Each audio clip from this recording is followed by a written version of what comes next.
The sun over Red Mesa did not just shine. It judged. It hung high and white in a sky bleached of all color, baking the Arizona territory until the very air shimmered with heat and malice. It was the summer of 1883. In this corner of the borderlands, the dust tasted of copper and old blood. Clara Whitmore stood on the boardwalk outside the Red Mesa General Store, pulling her shawl tighter around her shoulders despite the oppressive temperature. She was 23 years old, a woman grown in a land that did not forgive weakness, yet she felt as small and fragile as a dry leaf caught in a dust devil. She stared across the main street, her gaze fixed on the heavy oak door of the county jail. Inside that building, her brother Evan sat in a cell that likely smelled of urine and despair. He was 19, a boy who still had the softness of their mother around his eyes, and they were going to hang him. "You should go home, Clara," a voice said softly from behind her. Clara turned to see Dr. Henry Miller stepping out of the store, wiping his spectacles with a handkerchief.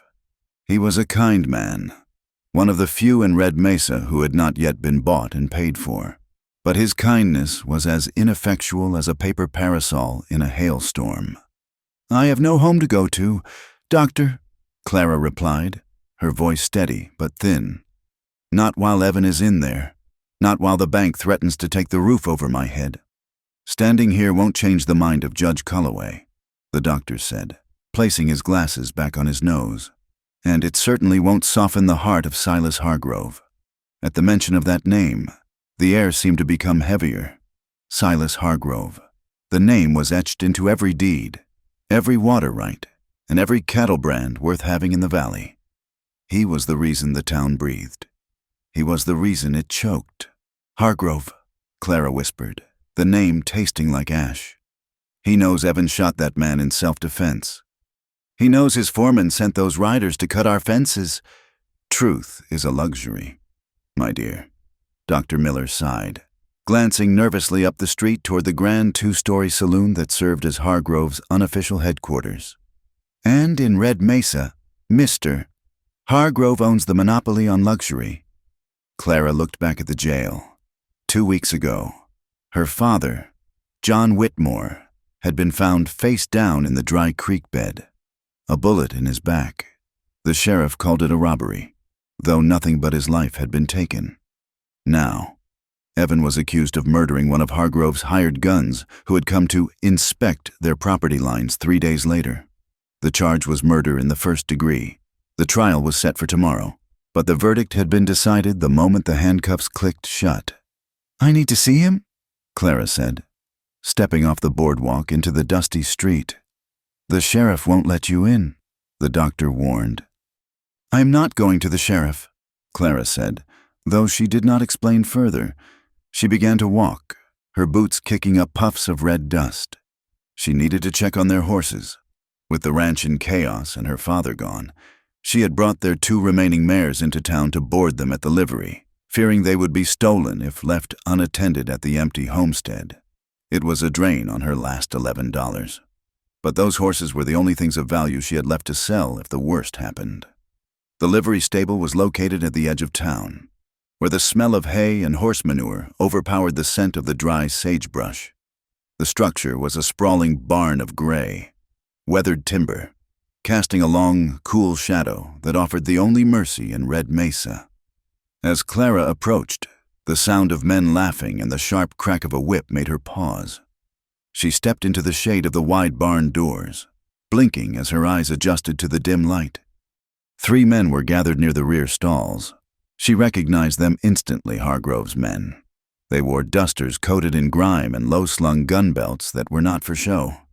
They were leaning against the wooden railings, jeering at someone in the center of the corral.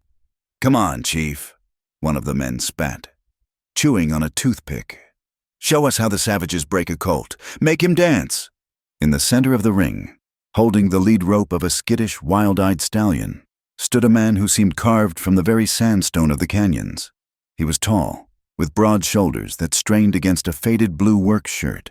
His hair was black as a raven's wing, tied back severely, revealing a face of striking, Angular planes, high cheekbones, and a jawline that looked as if it could shatter granite.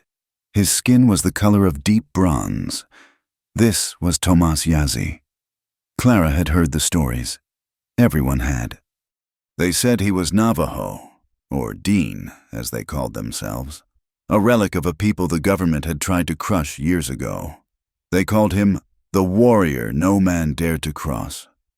He was a tracker who could find a shadow in the dark, a fighter who moved faster than thought. But what made the hair on Clara's arms stand up was not his reputation for violence. It was his silence. Tomas did not look at the jeering men. He did not seem to hear them. His attention was entirely on the horse. The stallion reared, hooves flashing near Tomas's face. But the man did not flinch. He moved with a fluid, liquid grace, stepping aside just enough to let the beast thrash, his hand firm but not cruel on the rope. "I said make him dance," the man with the toothpick shouted. Throwing a small rock, it struck the horse's flank. The stallion shrieked and kicked out. Tomas moved instantly.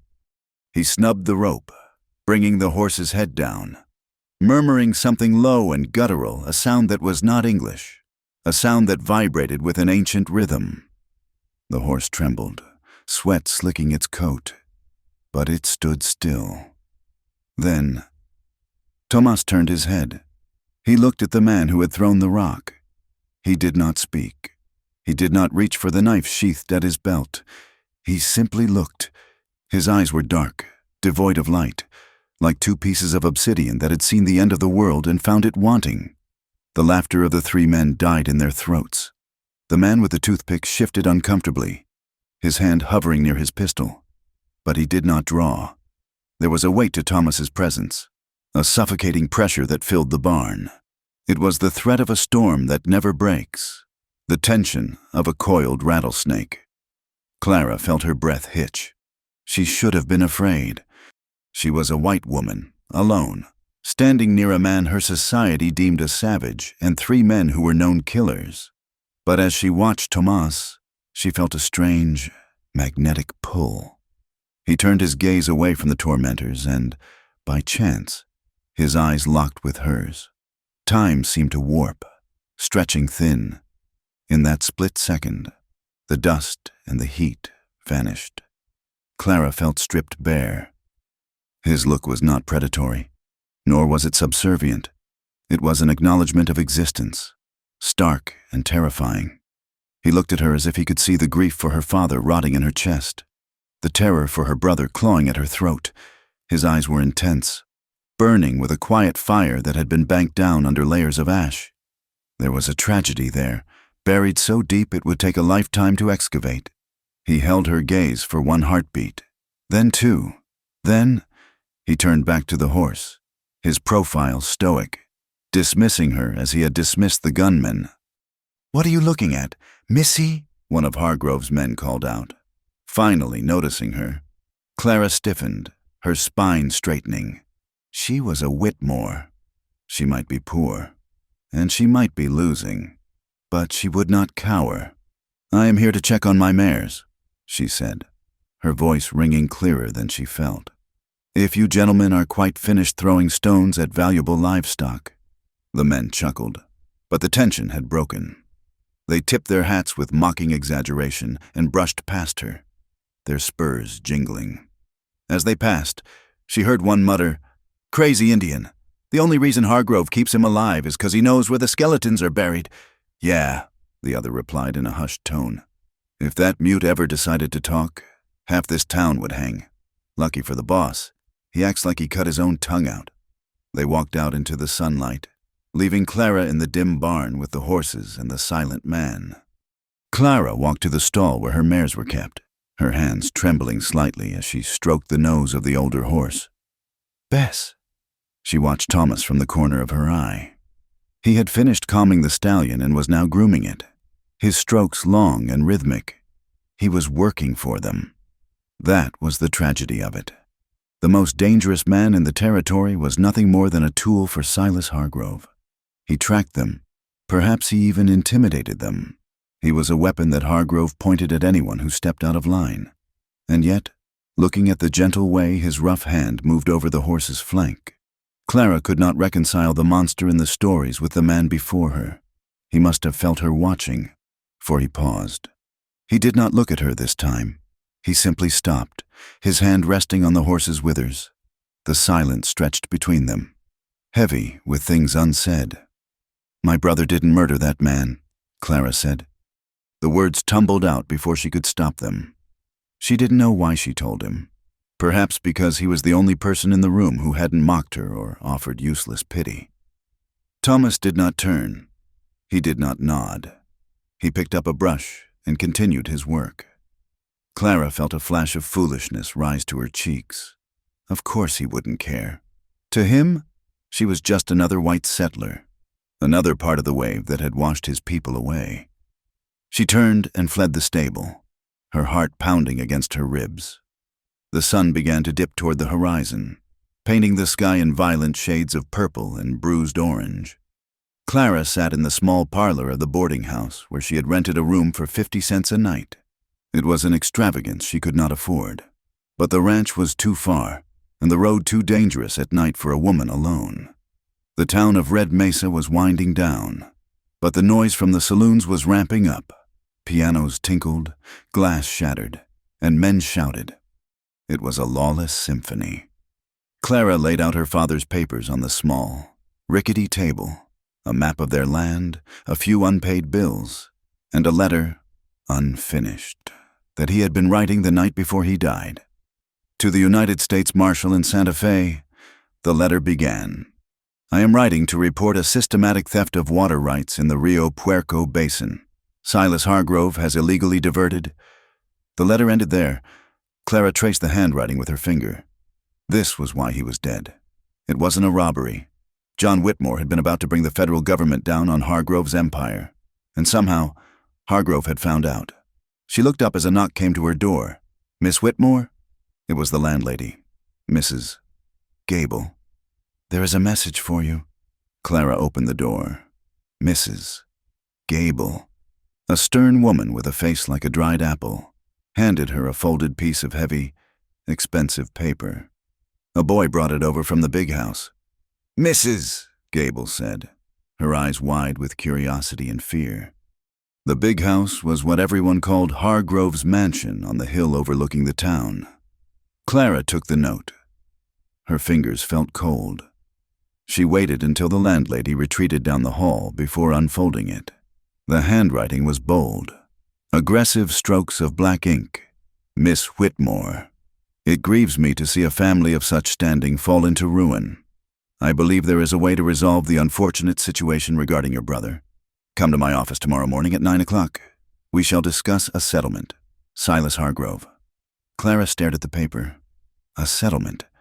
Hope flared in her chest, hot and desperate. Maybe he would let Evan go. Maybe he wanted the land in exchange for Evan's life. She would give it to him. She would give him every acre, every cow, every blade of grass if it meant Evan didn't have to climb the gallows stairs. But as she read the note again, a chill snaked down her spine. Silas Hargrove did not make settlements. He conquered. If he was offering a talk, it was because he wanted something more than just land. She walked to the window and looked out at the darkened street. Down by the livery stable, a lone figure was walking toward the edge of town, toward the open desert where the Navajo lived in their scattered camps. It was Tomas. He moved through the shadows like a ghost, his head high, his stride long. Even from this distance, he looked lonely. The words of the gunman echoed in her mind. "He knows where the skeletons are buried." Clara shivered. If she was going to survive tomorrow, if she was going to save Evan, she needed to understand the game she was playing.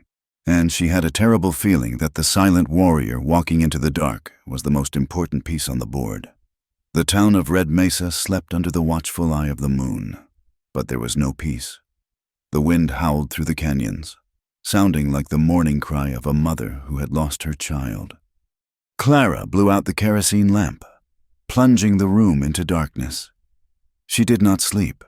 She lay awake, listening to the wind, thinking of her father's unfinished letter, the heavy door of the jail, and the eyes of the man who said nothing. Tomorrow, she will face the devil. She prayed she had something left to bargain with. The next morning arrived with the same brutal heat. By 8 o'clock, the temperature was already climbing toward 90 degrees. Clara, dressed in her best dress, a simple navy cotton that she had worn to her mother's funeral 3 years ago. It was high-collared and hot, but it was armor. She walked to the courthouse, which also housed the sheriff's office, and, adjacent to it, the private offices Silas Hargrove maintained in town to conduct his business. The sheriff, a man named Brody, who had a gut that spilled over his belt and eyes that shifted constantly, was standing guard outside the door. "He's expecting you, Miss Whitmore." Brody grunted, not bothering to tip his hat. He opened the door and gestured to her inside. The office was cool, shaded by thick velvet curtains. It smelled of expensive cigars and leather. Silas Hargrove sat behind a massive mahogany desk that looked like it had been shipped from the East Coast at great expense. Hargrove was a man of 50, with silver hair meticulously groomed and a suit that cost more than Clara's ranch earned in 5 years. He was handsome in a predatory way, his smile showing too many teeth. "Clara," he said, not rising. "Please sit." Clara remained standing. "I am here for my brother, Mr. Hargrove. Your note mentioned a settlement." Hargrove sighed, leaning back in his leather chair. He picked up a crystal tumbler of amber liquid and swirled it. "Direct. I like that. Your father was a stubborn man. Clara, it seems the apple did not fall far from the tree." "My father was murdered," Clara said, her hands clenching into fists at her sides. "A tragedy," Hargrove said smoothly, dismissing the death with a wave of his hand. "But we are here to discuss the living, specifically, young Evan. The judge, who is a close personal friend of mine, tells me the evidence is quite damning. Hanging is a terrible way to die. Clara, the neck snaps, or if one is unlucky, they strangle for 5, maybe 10 minutes. Clara felt the bile rise in her throat. "What do you want?" "I want peace in Red Mesa," Hargrove said, his eyes hardening. "I want unity, and I want to ensure that the Whitmore Ranch is properly managed." "You want the land," Clara said. "I want the water," Hargrove corrected.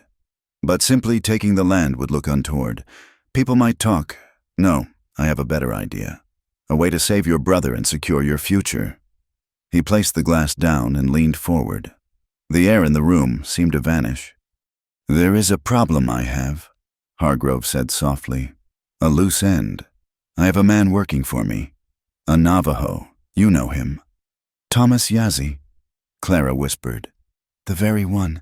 He is useful, but he is wild. He needs an anchor, something to keep him here, something to make him behave, something to make him vulnerable. A man with nothing to lose is dangerous. Clara, I need him to have something to lose."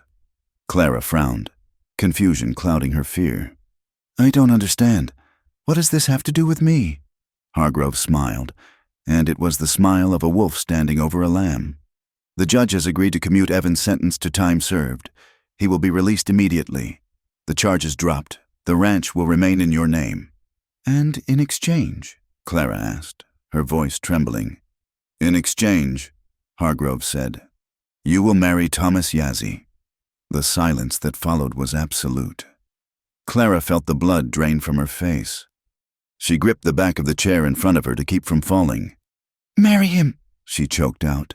He is—" "He is a savage, a heathen," Hargrove laughed dryly. "He is a man, and under the law, it is a valid union. You will marry him, Clara. You will live with him on your ranch. You will bind him to that land, and by extension, you will bind him to me. As long as you are his wife, he will do exactly what I say, because he will know that if he steps out of line, you and your dear brother will pay the price." Clara stared at him in horror. It was a monstrous trap. He wasn't just stealing her land. He was stealing her life.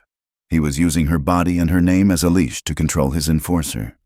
"And if I refuse?" Clara asked, her voice barely a whisper. Hargrove picked up a pocket watch from his desk. He clicked it open. "The trial starts at noon. The hanging will likely be scheduled for dawn on Friday. That gives you roughly 48 hours to mourn your brother." He snapped the watch shut. You have 24 hours to give me your answer. My dear, I suggest you use them wisely. Clara turned and walked out of the office. She moved blindly, her vision blurred by tears of rage and terror. She stumbled out onto the street, the blinding sun assaulting her once more. She looked toward the jail. Evan was there. She looked toward the distant mesas. They wanted to tie her to the silent warrior.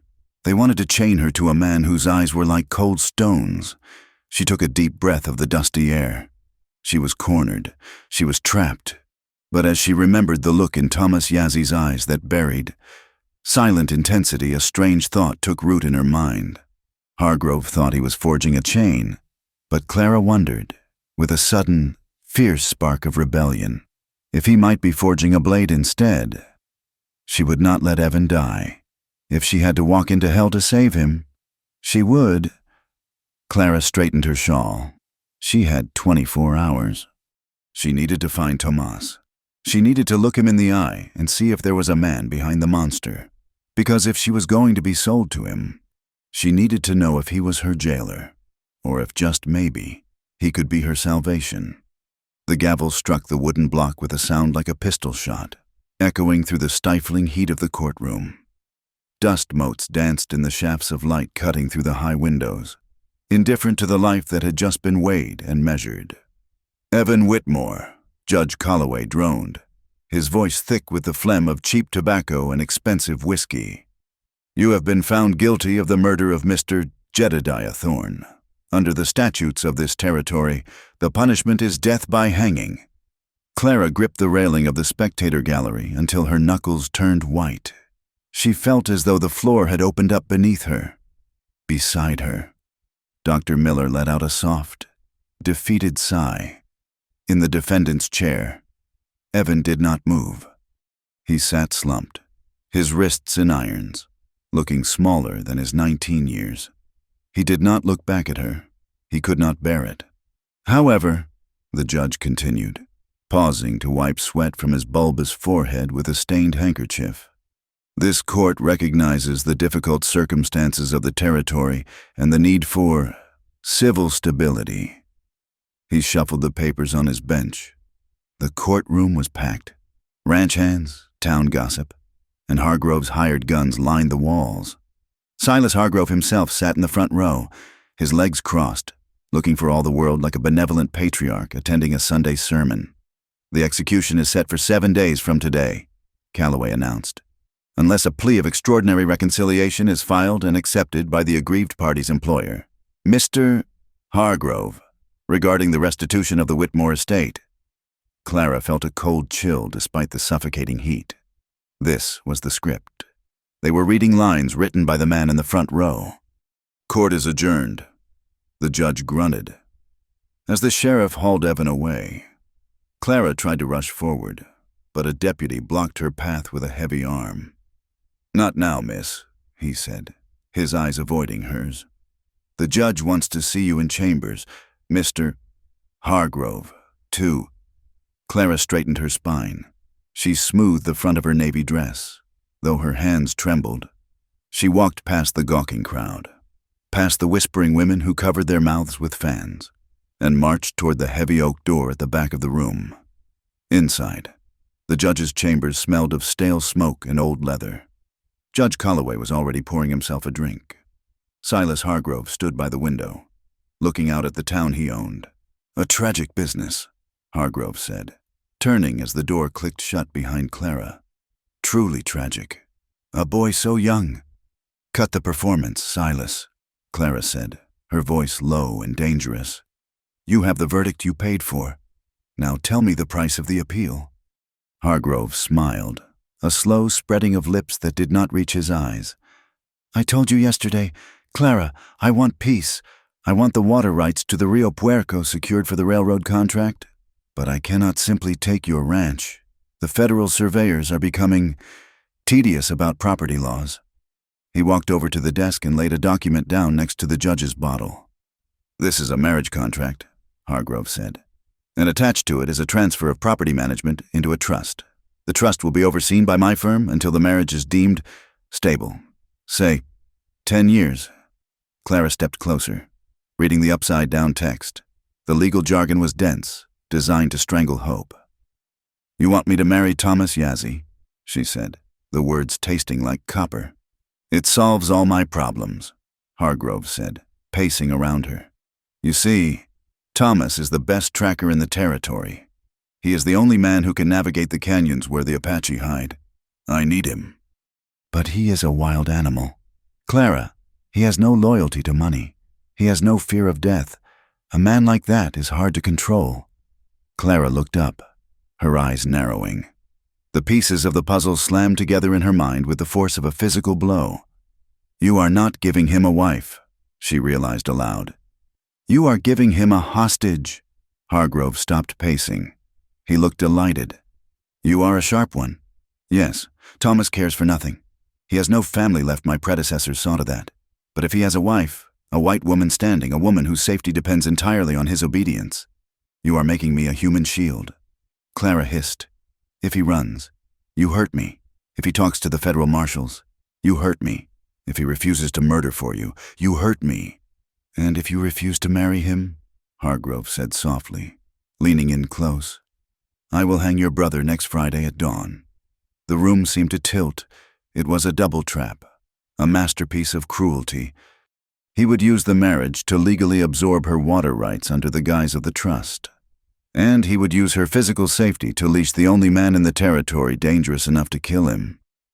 "I won't do it," Clara said, though her voice lacked air.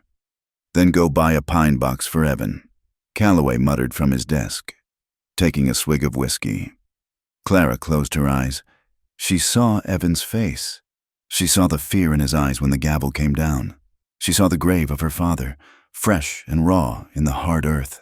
If she signed this, she lost her freedom. She lost her body. She lost her name. She would be bound to a man the whole town feared, a man who spoke to no one. But Evan would live. She opened her eyes.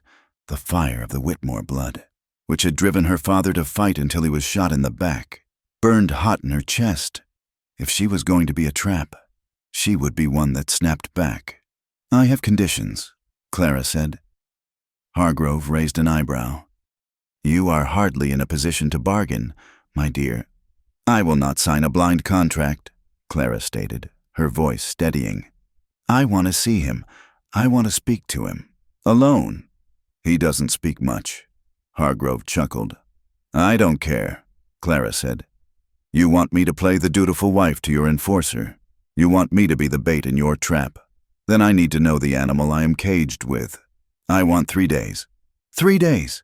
3 days to associate with him, to see if I can stand the sight of him, to see if he is capable of not killing me in my sleep. If I sign this today and he slits my throat tomorrow, you lose your leverage." "Silas," Hargrove considered this. He tapped his chin. He was arrogant. Clara saw. He believed he held all the cards. He believed Tomas was broken and Clara was desperate. He did not fear them connecting because he did not believe a connection was possible between a desperate settler woman and a silent Navajo weapon. 3 days, Hargrove agreed. "But the clock on Evan's neck is still ticking. You sign the papers on the 3rd evening, or the hangman gets his fee on the 4th morning." "Bring him here," Clara commanded. Hargrove nodded to the deputy at the door. "Fetch Yazzie. He is waiting in the alley." A minute passed in heavy silence. Then the door opened. Thomas Yazzie stepped into the judge's chambers, and the room instantly felt smaller. He had cleaned up since the stable, but only barely. He wore a clean shirt, but his trousers were dusted with the red earth of the territory. His black hair was tied back, severe and sharp. He did not look at the judge. He did not look at Clara. He looked only at Hargrove, his dark eyes flat and unreadable. "The lady has a request," Hargrove said, sitting on the edge of the desk. "She wants to court you, Tomas, for 3 days, before she becomes your bride." Thomas turned his head slowly. His gaze landed on Clara, up close. The violence in him was palpable. It wasn't an active aggression. It was a potential energy, like a boulder balancing on a precipice. There were scars on his neck, thin white lines that disappeared under his collar. His hands, hanging by his sides, were scarred as well hands that had worked wire. broken horses, and likely broken men. Clara felt a wave of nausea and heat. This was the man they would force into her bed. This was the man who would own her ranch on paper. "Do you understand?" Clara asked him, her voice trembling slightly despite her best efforts. "I am not doing this because I want to. I am doing this because they will kill my brother." Tomas looked at her. For a long moment, there was nothing. No flicker of sympathy. No flash of anger. He was a statue cast in bronze and regretted it. Then, his eyes shifted. He looked at the paper on the desk, the marriage contract. He looked at Hargrove, who was smirking. And then he looked back at Clara. In that second look, Clara saw something that stole the breath from her lungs. It wasn't malice. It was a pity, a deep, ancient pity. He looked at her not as a prize he had won, but as another victim dragged into the slaughterhouse. He did not speak. He did not nod. He simply held her gaze for a terrifying 10 seconds, then turned his back on her and walked toward the door. "Where are you going?" Hargrove barked, his smile slipping. Thomas stopped with his hand on the latch. He looked over his shoulder. He didn't speak to Hargrove. He looked at Clara one last time. The look said clearly run, but he knew, and she knew, there was nowhere to run. He opened the door and walked out. "Well," Hargrove said, recovering his composure, "it seems the courtship has begun. You have your 3 days. Clara, I suggest you start by following him. He is heading to your ranch to inspect the perimeter. My orders." Clara grabbed her shawl. She felt dirty, used, and terrified. But as she hurried out of the room, chasing after the silent warrior, a strange realization took hold. Hargrove thought he was giving Tomas a weakness, but looking at the rigid tension in Tomas's shoulders as he walked away, Clara realized Hargrove was wrong. Thomas didn't look like a man who had just gained a wife. He looked like a man who had just been handed a mirror, forcing him to see the chains he had been pretending didn't exist. She was bound to him now, not by love, not yet by law, but by the shared metal of the trap closing around their legs. Clara caught up to him on the boardwalk. The midday sun was blinding. "Mr. Yazzie," she called out. He did not stop. His stride was long, eating up the distance to the livery stable where his horse and hers waited. "Tomas!" she shouted. He stopped.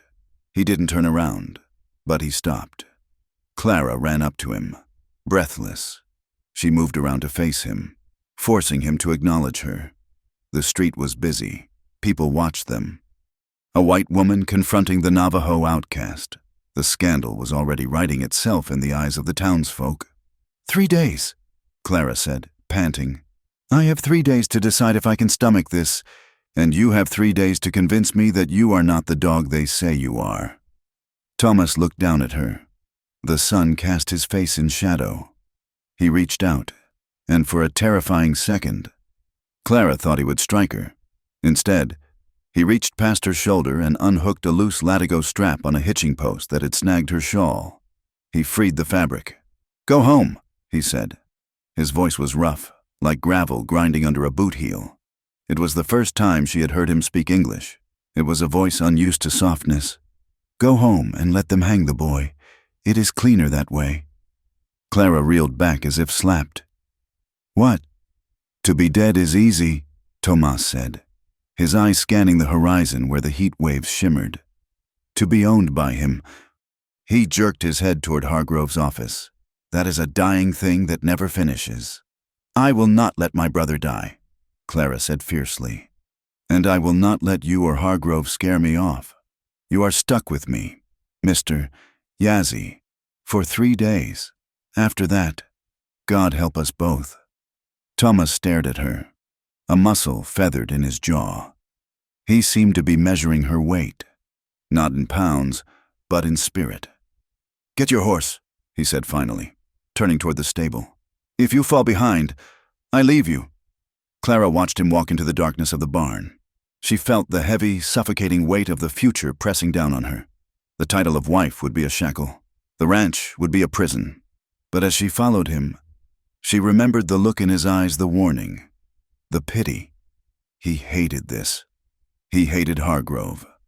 And in that shared hatred, Clara found the first thin thread of a lifeline. She would marry him if she had to. She would save Evan, but she would not be a victim. She would find out what secrets Thomas Yazzie buried in his silence, and she would use them to cut the throat of the man who tried to bind them. She walked into the stable, the smell of hay and horses rising to meet her. The clock was ticking. 7 days for Evan, 3 days for her, and a lifetime of consequences waiting in the shadows. The ride out to the Whitmore ranch was brutal. Tomas did not slow his pace. He rode a paint horse that moved with deceptive speed, cutting through the sagebrush and navigating the dry arroyos with an instinct that seemed born of the land itself. Clara, on her mare Bess, struggled to keep up. She rode astride, her dress bunched around her knees, ignoring the impropriety. Her father had taught her to ride like a man because the land did not care about a woman's modesty. It only cared if she could stay in the saddle. They rode in silence for 2 hours. The red dust coated Clara's throat. The sun beat down on her shoulders. She watched Tomas's back. He rode with a straight spine, his head constantly moving, scanning the ridge lines. He was hunting, or perhaps he was waiting to be hunted. They reached the boundary of the Whitmore land by late afternoon. The windmill creaked in the hot breeze, a lonely sound against the vast silence. The cattle were scattered, thin and skittish. Without her father, the ranch was dying. Tomas pulled his horse up near the main gate, which hung off one hinge, the work of Hargrove's men weeks ago. He looked at the broken wood. Clara pulled up beside him. "We can fix it," she said defensively. Thomas looked at her. Wood does not stop men like Hargrove. Wood is for burning. He nudged his horse forward, riding toward the ranch house. It was a modest structure of adobe and timber, with a porch that sagged on the left side. As they approached, Clara saw the movement on the porch. Her heart leaped. Was it Evan? No, Evan was in a cell? It was Isabel Romero. The older Mexican woman had been their housekeeper and cook since Clara was a child. She was sitting on a rocking chair, a shotgun across her lap. "Clara!" Isabel cried out, dropping the gun and rushing down the steps as Clara dismounted. They embraced in a cloud of dust. "Madre de Dios, I heard about the trial. I heard, is it true?" Isabel pulled back, her dark eyes searching Clara's face. Then she looked past Clara, to the man sitting silently on his paint horse. Isabel froze. She crossed herself quickly. "Santo Niño, him." "Isabel," Clara said, her voice firm. "Mr. Yazzie is guarding us for a few days." Isabel looked from Clara to Thomas. She saw the tension, the unspoken bargain. She spat on the ground near the paint horse's hooves.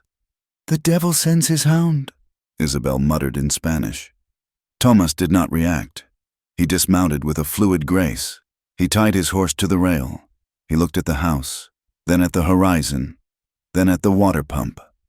He was assessing the defensive perimeter. "There is water?" he asked, his voice low. "The pump works," Clara said. Thomas walked to the pump. He took the tin cup hanging on a nail, pumped the handle until clear. Cold water gushed out. He drank deep water running down his chin and wetting the front of his dusty shirt. He wiped his mouth with the back of his hand. He turned to Clara. "The brother. He is weak," Clara bristled. "Evan is kind. He is not a killer." "Then he is dead already," Thomas said flatly. "In this place, kindness is a sickness." "My father was kind," Clara shot back. "And he built this place. And your father is on the ground," Thomas replied. He walked past her, up the steps, and stood on the porch. He looked out at the land. Clara's land, 1,000 acres of scrub grass and red dirt. "Why are you doing this?" Clara asked, following him. "Why do you work for him? You hate him. I can see it." Thomas leaned against the porch post. He looked tired. The mask of the warrior slipped for just a fraction of a second. "Hargrove owns the law," Thomas said. "He owns the food, he owns the water, and he has a long memory." "Is that why you are silent?" Clara pressed, stepping closer. "Because you are afraid." Thomas turned his head slowly. His eyes bored into hers. "I am silent, Miss Whitmore, because words are wind. Hargrove does not listen to wind. He listens to this." He tapped the handle of the knife at his belt. "Then why don't you use it?" Clara challenged. "Because," Tomas said, his voice dropping to a whisper that carried more weight than a shout, "I have sins to pay for, and Hargrove holds the receipt." He turned away from her and walked to the far end of the porch, sitting down with his back to the wall, pulling his hat low over his eyes. He was ending the conversation. He was establishing his post. He was the guard dog, just as Hargrove intended. Clara stood there, her heart pounding. Sins. He had a past. A secret that Hargrove held over him. She looked at Isabel, who was watching Thomas with fear and suspicion. "Make supper, Isabel," Clara said softly. "Set a place for him." "Clara," Isabel warned. "Set a place," Clara repeated. "If I am to be bound to him, I will not starve him." Clara walked into the house. It felt empty without her father. It felt cold despite the heat. But as she looked out the window at the figure of the Navajo warrior sitting on her porch, silhouetted against the dying sun, she felt a strange shift in the atmosphere. Hargrove had forced them together to control them both. He wanted to break Clara and leash Tomas. But as Clara watched Tomas pull a small, battered notebook from his pocket and begin to write something in it with a stub of pencil, a detail that shocked her. For she had assumed he could not write, she realized something. Hargrove had made a mistake. He had put two people with nothing left to lose in the same room. And that, Clara thought as she lit the lamp, was how you started a fire. The dawn of the second day broke over the Whitmore ranch with a deceptive serenity. The sky was a bruised purple that slowly bled into a pale, unforgiving blue. Clara stood on the porch, a mug of black coffee in her hands, watching the sun crest over the distant mesas. The heat was already rising, shimmering off the hard-packed earth, promising another day where the very air felt like the inside of a kiln. Inside the house, the clatter of pans signaled that Isabel Romero was awake. Clara turned and walked into the kitchen. The room was warm and smelled of frying bacon and corn tortillas, a scent that usually brought comfort. But today it only turned Clara's stomach. Isabel stood by the stove, her back stiff. She did not look around as Clara entered. "He is outside," Isabel said, her voice flat. "Sleeping in the barn like a stray dog. I told him he could sleep on the porch, but he just looked at me with those dead eyes and walked away." Clara set her mug down on the wooden table. "He is not a dog, Isabel. He is a man who has been given no other choice." Isabel spun around. The spatula gripped tight in her hand. Her face was lined with worry, her dark eyes flashing with a mix of anger and fear. "You think this is a game, Mihija," Isabel hissed, stepping closer. "You think because you save Evan, the world will clap for you if you marry that Navajo, if you let him into your bed and into this house as your husband? This town will not just whisper. They will scream. The store will be close to you. The church doors will lock. They have already turned their back on justice," Clara replied, her voice steady though her hands trembled slightly. "They are going to hang my brother, Isabel. What do I care if they invite me to their Sunday socials?" "It is not about socials," Isabel said, her voice dropping to a desperate whisper. "It is about survival. A white woman with an Indian husband. In this territory, you will be an island, Clara, and the ocean is full of sharks." Clara looked out the window toward the barn. "Then I will learn to swim, or I will learn to shoot better." She left her breakfast untouched and walked out into the yard. Thomas Yazzie was in the corral. He had found an old brush and was grooming Bess. Clara's mare, the animal, usually skittish around strangers, stood perfectly still, her head lowered, eyes half closed. Thomas moved around her with a fluidity that belied his size. His hands, large and scarred, moved in long, soothing strokes along the mare's flank. Clara watched him from the fence line. It was a jarring contradiction. Yesterday, in the courtroom, he looked like a statue hewn from granite, incapable of feeling. Now, with the animal, there was a gentleness in him that made Clara's chest ache. He treated the horse with a reverence he denied to people. Perhaps, she thought, it was because the horse could not lie to him. He sensed her presence, He did not jump, but the rhythm of his brushing paused for a fraction of a second before continuing. He did not look at her. "Isabel says you slept in the barn," Clara said, resting her arms on the fence rail. Thomas continued to brush. He offered no response. "If we are to do this," Clara continued, her frustration mounting, "if we are to pretend to be man and wife, you cannot treat me like a ghost. I need to know you. Tomas, I need to know who I am saving my brother for." Tomas stopped. He patted the mare's neck once, then turned and walked to the fence. He stood 3 feet from her, close enough that she could smell the scent of sagebrush, leather, and horses that clung to him. His eyes were dark, impenetrable. He reached into his pocket and pulled out the small, battered notebook she had seen the night before. He produced a stub of a pencil, wetted the tip with his tongue, and wrote quickly against the rough wood of the fence post. He tore the page out and held it through the rails. Clara took the paper. The handwriting was jagged but legible. The letters formed with a sharp, angry precision. "Do not agree. I bring disaster." Clara looked up at him. "Hargrove is a disaster. You are just an instrument." Thomas shook his head slowly. He pointed a finger at his own chest, then made a sweeping motion toward the horizon, toward the darkness of the past. It was a warning. He was telling her that the darkness in him was not something Hargrove had put there. It was something ancient, something that stained everything he touched. "I don't believe that," Clara said, crumpling the paper in her hand. "And even if I did, I have 24 hours left. I need to see Hargrove.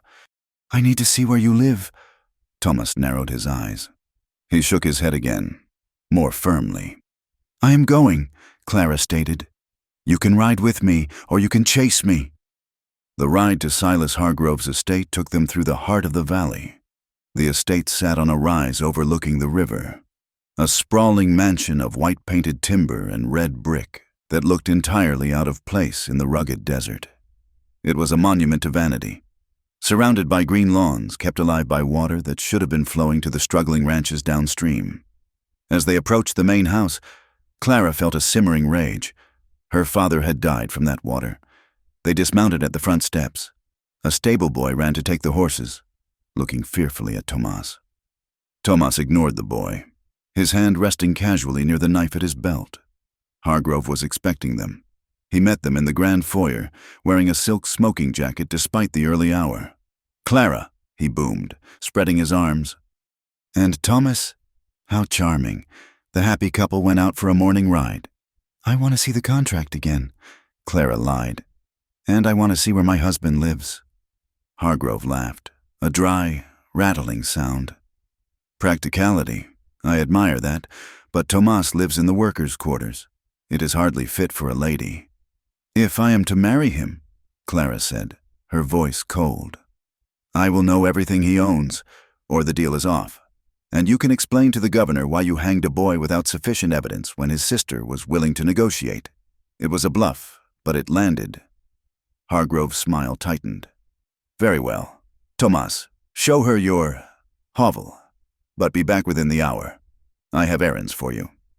Thomas turned and walked away from the main house, leading Clara not toward the bunkhouse where the cowboys slept, but toward a small, isolated adobe structure on the far edge of the property, near the dried-up creek bed. As they walked, Clara passed through Hargrove's garden. She stopped, her breath catching in her throat. Lined up along the garden path were Navajo weaving baskets and pottery. Intricate, sacred designs of the dying people were filled with potting soil and sprouting geraniums. A beautiful hand-woven rug with the pattern of the storm symbolizing the connection between earth and sky was laid out as a doormat at the entrance to the gazebo. Muddy boot prints stamped across its center. It was a desecration. Hargrove did not just conquer the people, he took their soul and used it to wipe his feet. Clara looked at Tomas. He was staring straight ahead. His jaw locked so tight the muscles bulged. He saw it. He saw it every day. The humiliation was not just in the past. It was a daily bread he was forced to eat. "He is a monster," Clara whispered. Tomas did not acknowledge her words, but his pace quickened. They reached the adobe hut. It was small, no more than 10 feet by 12 feet. The door was made of rough planks. Tomas pushed it open and stood back, allowing her to enter. Clara stepped inside, expecting squalor. She expected the den of the wild animal Hargrove described. What she found was a monk's cell. The room was sparse, but immaculately clean. The dirt floor was swept smooth. There was a narrow cot in the corner, covered with a single gray wool blanket.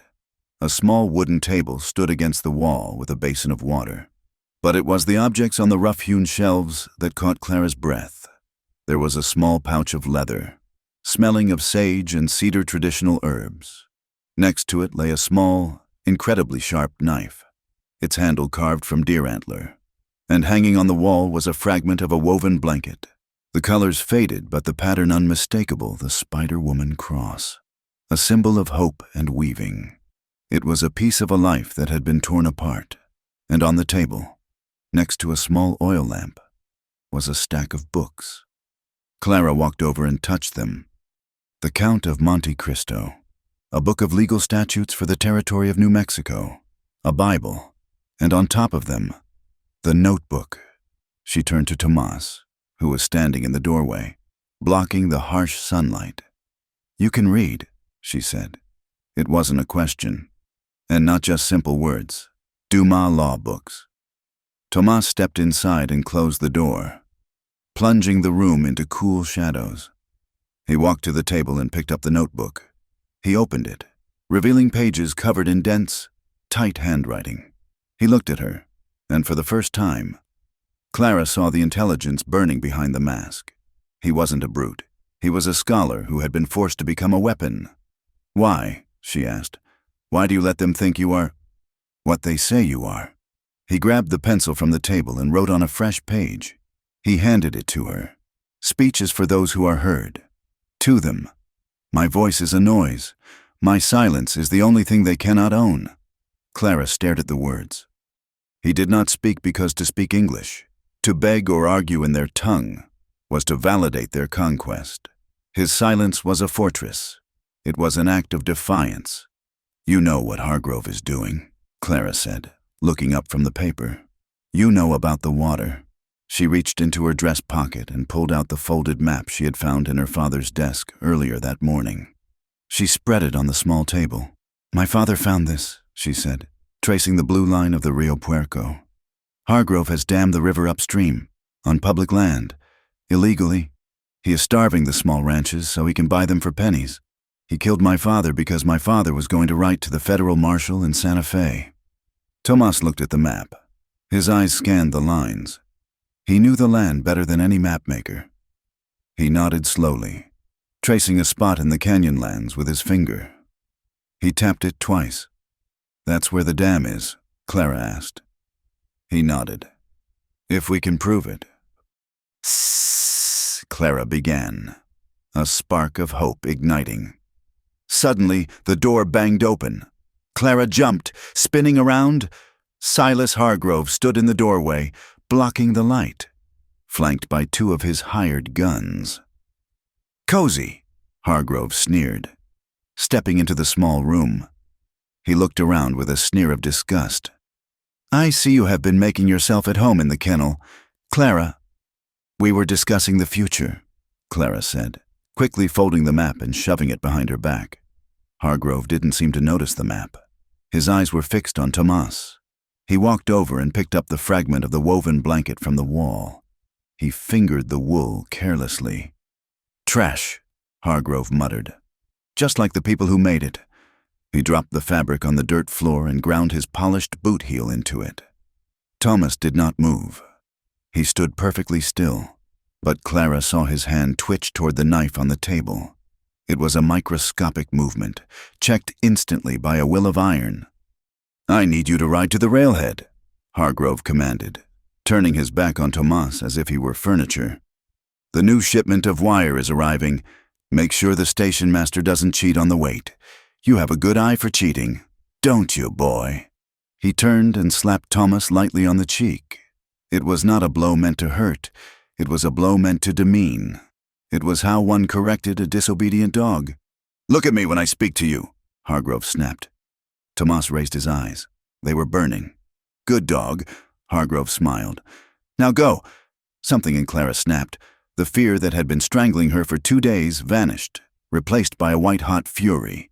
She stepped forward, placing herself between Hargrove and Thomas. "Do not touch him," Clara said. Her voice was low, shaking with rage. Hargrove blinked, surprised. "Excuse me, he is not a dog," Clara said, stepping closer to the powerful man until she was looking up into his surprised face. "And he is not your property. If you want me to sign that contract, if you want me to play the part of the dutiful wife to secure your precious trust, then you will treat him with the respect due to the master of the Whitmore Ranch." The room went deadly silent. The 2 gunmen at the door shifted their hands to their holsters. Hargrove stared at Clara. Then he laughed. It was a cold, ugly sound. "The master of the ranch." Hargrove chuckled. "My dear, you are delusional. But," he paused, looking at the fire in her eyes, "I suppose a wife should defend her husband. It is quaint." He turned to Thomas. "You hear that, Yazzie? She thinks you are a man. Don't disappoint her." Hargrove turned and walked out, his men following. "The railhead, Yazzie, by noon?" When the sound of their boots faded, the silence in the adobe hut was deafening. Clara turned to Thomas. She expected him to be angry, or ashamed that she had fought his battle. Instead, he was looking at her with an expression she had never seen before. The flat, dead look was gone. In its place was a profound confusion, and something else, respect. He looked at the spot where she had stood between him and Hargrove. Then he looked at her face. He picked up the blanket from the floor, dusted it off carefully, and hung it back on the wall. Then he turned to the table, picked up the pencil, and wrote again. "You should not have done that. He will make you pay." "He is already making us pay," Clara said, her voice trembling now that the adrenaline was fading. "I am just tired of paying in silence." Thomas looked at the note. He hesitated, then wrote one more line underneath. "No one has ever stood for me." He handed her the paper. Their fingers brushed. His skin was rough, calloused, and warm. Clara looked into his eyes. "We are allies now. Thomas, whether you like it or not, I saw the map.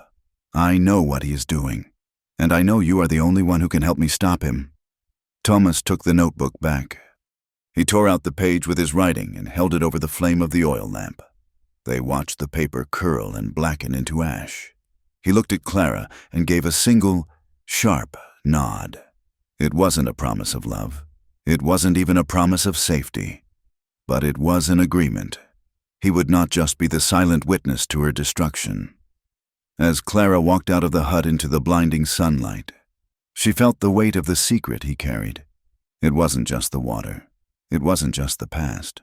The secret was that beneath the silence, Thomas Yazzie was waiting for a war, and Clara had just handed him a reason to fight. The sun was beginning to set on the second day when Clara found herself back at the Hargrove estate. She had told Isabel she needed to finalize the terms of the trust with Hargrove's clerk before the wedding, a lie that tasted sour on her tongue. In truth, she was looking for a weakness. The main house was quiet.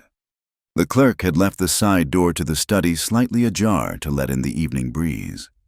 Clara approached, intending to knock, but the sound of Silas Hargrove's voice stopped her in her tracks. He was not speaking to a clerk. He was speaking to Vance, his lead enforcer, a man with eyes like a dead fish. Clara pressed herself against the rough brick of the wall, her heart hammering against her ribs. "The wedding goes ahead as planned," Hargrove said, the sound of liquid being poured into a glass drifting out. "It makes for good theater. The town loves a tragedy, almost as much as they love a scandal."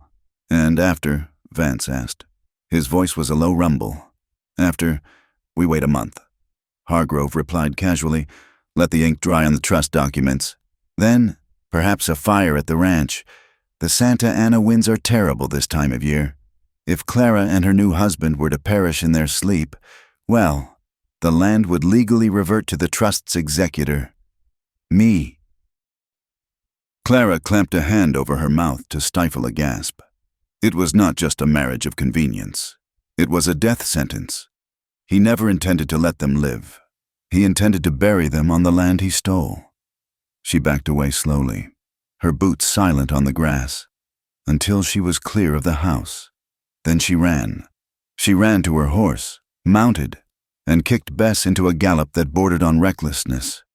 She needed to find Tomas. Night had fallen by the time she reached the ranch. The wind was picking up, carrying the scent of rain and ozone. Tomas was not in the barn.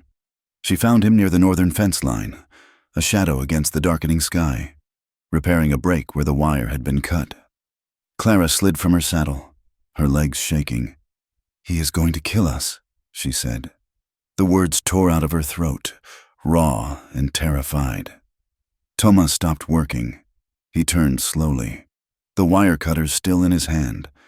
He looked at her, his face obscured by the night, but she could feel the intensity of his focus. "Hargrove," Clara continued, stepping closer, needing him to understand. "I heard him. The wedding is just to get the papers signed. A month later, he plans a fire, an accident. He wants the ranch, and he wants us dead." Tomas went very still. He did not look surprised. He looked like a man who had just had a long-held suspicion confirmed. "It is his way," Tomas said. His voice was low, blending with the wind. "We cannot do this," Clara said, grabbing his arm. His muscles were as hard as iron beneath her fingers. "We have to run. We have to take Evan and leave the territory." "Run where?" Tomas asked. He looked down at her hand on his arm, then up to her eyes. "There is no place his money cannot reach, and the boy is still in the cell." "Then what do we do?" Clara cried. "Just wait to die." "No," Tomas said. He reached into his vest and pulled out the notebook. He opened it, angling it toward the moonlight. "I have been writing," he said, "for 3 years. Every job he sent me on, every man he paid." Clara looked at the pages. They were filled with dates, names, and sums of money. It was a ledger of corruption. "Why?" Clara whispered. "Why keep this if you work for him?" "Because a man without a memory is a slave." Tomas replied, I thought one day, if I died, someone might find it. Someone might know I was not just his dog." He flipped to a page near the beginning of the book. He pointed to an entry dated 4 years ago. November, Red Canyon. Hargrove paid Vance and 6 men, ordered to wear moccasins and paint, burn the settlement, blame the dine. Clara read the words, and the blood drained from her face. False flags. He staged raids to scare the settlers into selling, and blamed your people. Tomas was staring at the entry, his finger trembling slightly. "My sister lived in Red Canyon," he said softly. The pain in his voice was a physical thing, sharp and jagged. "I was told it was a dispute between clans. I was told my people did it to themselves, so I hated them. I hated myself. And I went to work for the man who promised to bring order." He looked up at Clara, and in the moonlight, she saw a tear track cutting through the dust on his cheek. "I have been serving the man who killed her," he whispered. The realization was a horror that seemed to crush him. He dropped the notebook. He sank to his knees in the dirt, his hands gripping his hair. Clara dropped beside him. She did not think. She wrapped her arms around his shoulders, pulling his head against her chest. He was stiff at first, his body rigid with shock and self-loathing. But then he shuddered. A deep, racking sob tore through him, a sound of pure grief that had been silenced for years. "It wasn't you," Clara murmured, holding him tight, her chin resting on his head. "You didn't know. He tricked you. He tricked us all." They stayed like that for a long time. 2 broken people huddled in the dirt under the vast, indifferent sky. The first drops of rain began to fall, cold and sharp. "We have to move," Clara said gently. "The storm is coming." They led the horses to a small line shack a few hundred yards away, a rough shelter used for calving season. Inside, it was dry and smelled of old straw. Tomas lit a small lantern he carried in his saddlebag. The light cast long, dancing shadows on the walls. Clara shivered, her dress soaked from the sudden downpour. Tomas watched her. The grief was still in his eyes, but it had hardened into something else. Resolve. Your father, Thomas said suddenly. What? Hargrove didn't just want the water, Thomas said. He picked up the notebook from where he had retrieved it. Your father found something. Hargrove only kills when he is afraid. Clara nodded slowly. I think you are right.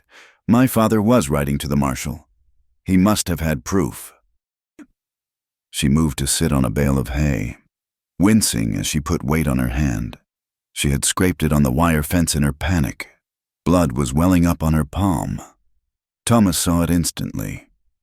He moved to her, pulling a clean rag from his pocket and a small canteen of water. Let me, he said. He knelt before her. He poured water over the cut, washing away the grit. His touch was incredibly gentle. He dried the skin and wrapped the rag around her hand, his fingers moving with practiced skill. Clara watched his face. He was so close. She could see the dark lashes that framed his obsidian eyes. She could see the pulse beating in the hollow of his throat. The air in the shack seemed to thicken. The sound of the rain on the tin roof created a wall of noise that isolated them from the world. Thomas finished tying the bandage. He did not let go of her hand. He looked up, and his gaze locked with hers. We will marry, he said. Clara's breath hitched. What? We will marry, Thomas repeated, his voice steady. We will give him what he wants. We will make him feel safe. And while he sleeps, we will hunt. An alliance, Clara whispered. An alliance. Thomas agreed. He was still holding her hand. His thumb brushed over her knuckles. It was a rough, calloused touch, but it sent a jolt of electricity straight to Clara's heart. She realized, with a sudden flash of heat, that she was no longer afraid of him. She was bound to him, yes, but not by Hargrove's chains. She was bound by this shared secret, by this shared pain. And looking at his mouth, she wondered what it would feel like to kiss him not as a part of a deal, but as a choice. Thomas seemed to read the thought in her eyes.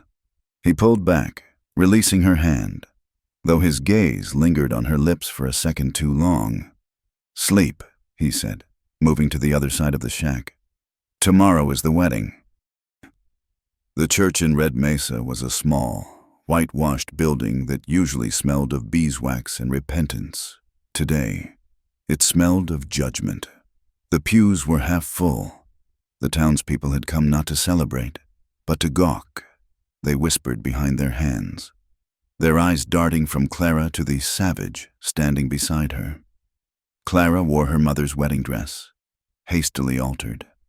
It was ivory lace, yellowed with age. Thomas wore a dark suit that Hargrove had provided.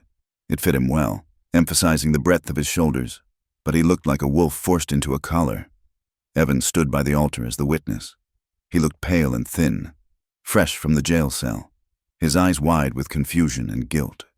He knew what Clara was doing for him, and it was eating him alive. Silas Hargrove sat in the front row, beaming like a proud father. It took every ounce of Clara's control not to scream at him. The preacher, a nervous man named Reverend Thomas, hurried through the vows. He stumbled over the words, his eyes avoiding Thomas's face. Do you, Clara Whitmore, take this man? I do, Clara said, her voice clear and loud. She turned to look at the congregation. She would not let them shame her. She held her head high. And do you, Thomas Yazzie? Thomas looked at Clara. He did not look at the preacher. I do. Then, by the power vested in me, I pronounce you man and wife. The silence that followed was heavy. Usually, this was the moment for applause. There was none, just the shuffling of feet and the sound of a cough. The preacher hesitated. You may kiss the bride. Thomas went rigid.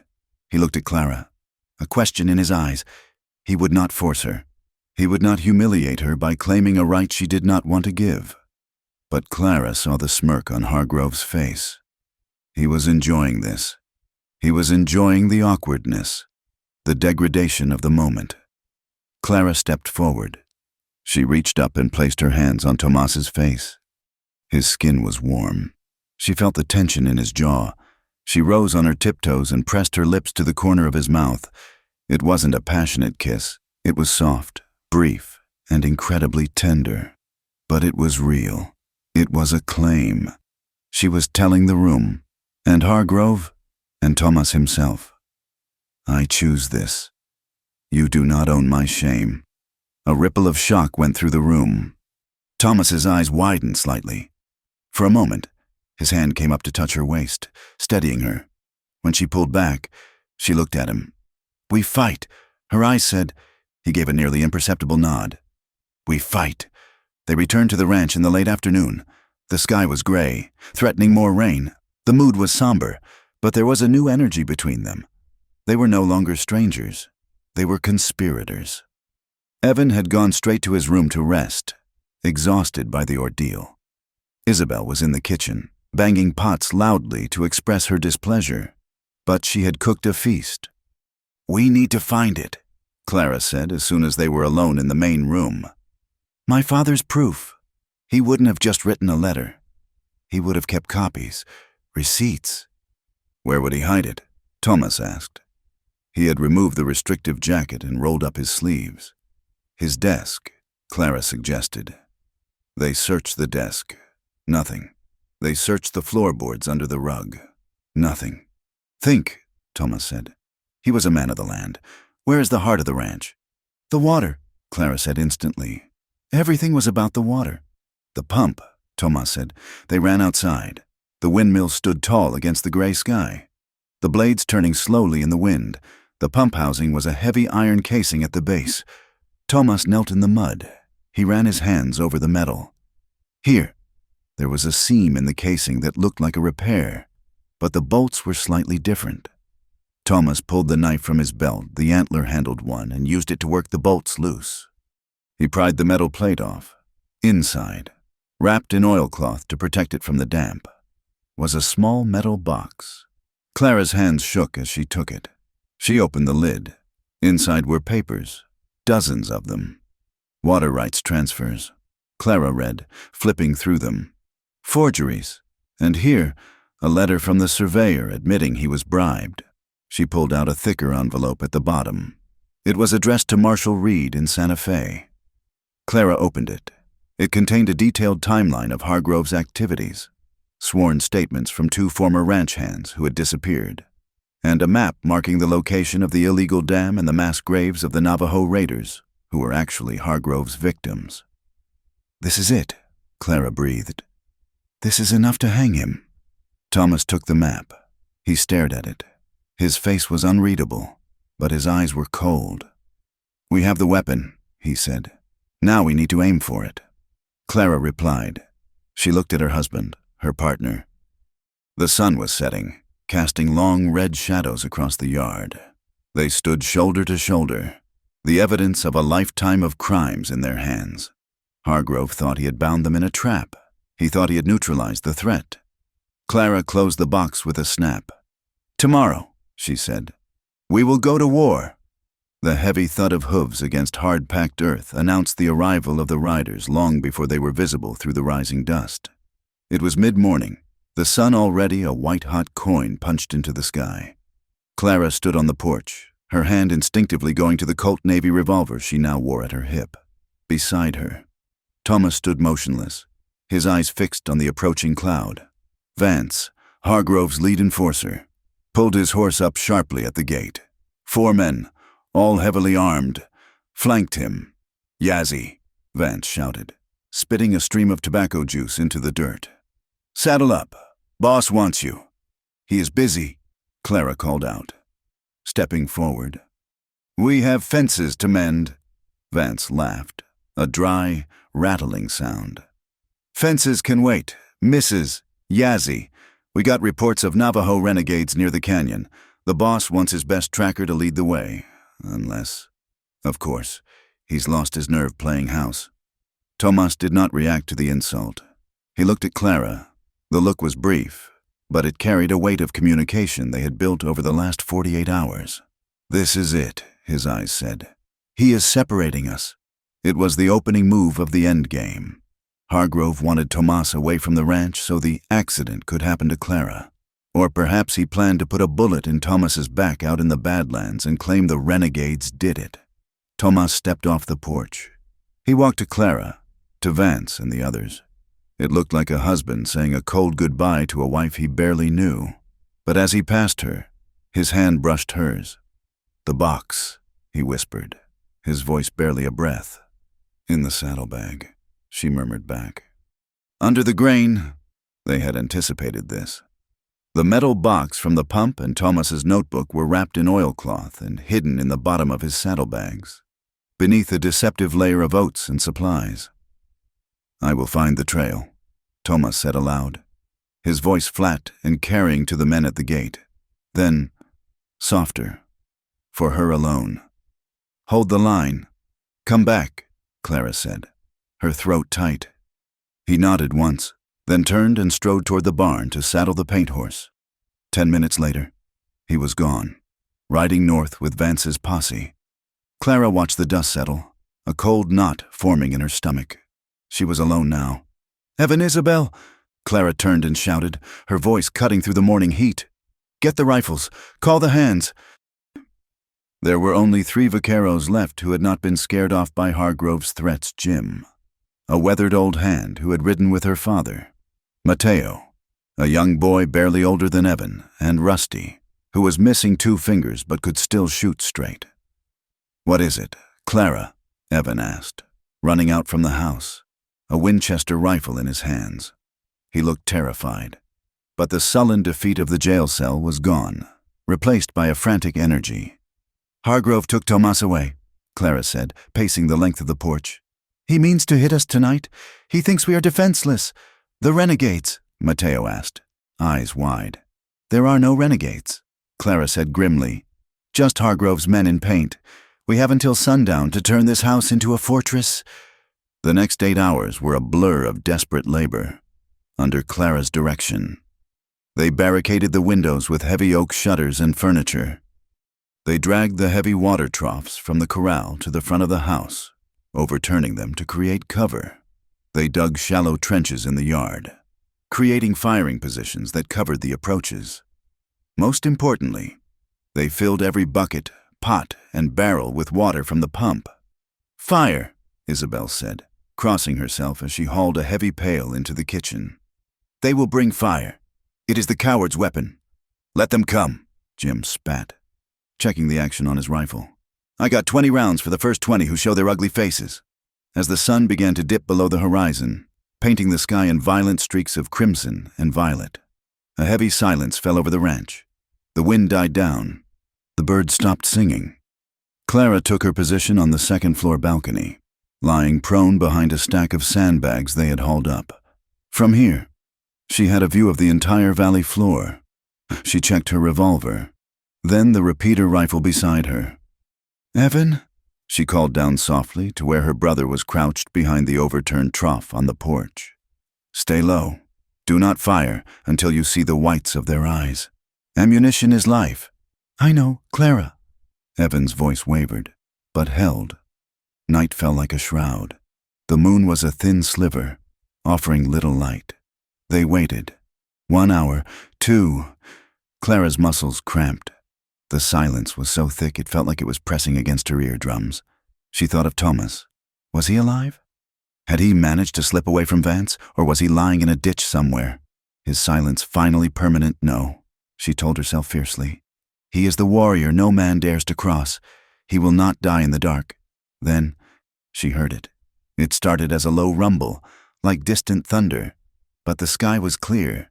Then came the sound, a high-pitched, ululating war cry that tore through the night. "Yay, yee, yay, yay! Here they come!" Jim shouted from the trench. Shadows detached themselves from the darkness of the tree line. Torches flared to life, casting jagged, terrifying light. There were at least 20 of them, riding hard, screaming like banshees. They wore feathers and what looked like war paint, their chests bare or covered in buckskin vests. "Navajo!" Mateo cried out in terror. Clara peered through the sights of her rifle. The riders were closing fast, waving tomahawks and torches. It was a terrifying sight, designed to freeze the blood of any settler. But Clara frowned. She had watched Tomas ride. She had seen the way the Dine moved on horseback fluid, one with the animal. knees gripping tight, bodies leaning into the turns. These men rode heavy. They bounced in their saddles. They hauled on the reins with brutal, clumsy force. And the screams? They were rhythmic, rehearsed. They lacked the raw, guttural edge of genuine fury. One of the riders' horses stumbled. "God damn it!" the rider shouted, wrestling the animal back up. Clara's finger tightened on the trigger. "They are white men!" Clara screamed, her voice ringing out over the chaos. "They are imposters! Shoot to kill!" She aimed at the lead torchbearer. She took a breath, held it, and squeezed. The rifle kicked against her shoulder. The man threw his arms up and fell backward off his horse. The torch hit the ground, sputtering in the dust. The shot broke the spell. The ranch defenders opened fire. The Navajo raiders seemed shocked. They had expected a terrified woman and a boy to cower and burn. They had not expected a wall of lead. "Cover, take cover!" a voice roared from the darkness, a voice that sounded suspiciously like one of the men Clara had seen at the saloon. The attackers scattered, diving behind the fences and the barn. Bullets slammed into the adobe walls of the house, chipping away the mud brick. Glass shattered as a window on the lower floor blew in. "They are flanking right!" Isabel shouted from the kitchen window, blasting both barrels of her shotgun into the dark. Clara cycled the lever of her rifle. Her hands were steady, but her heart was breaking. She had just killed a man. She watched him fall. She had ended a life. It is him or Evan, she thought, forcing the nausea down. It is him or Tomas.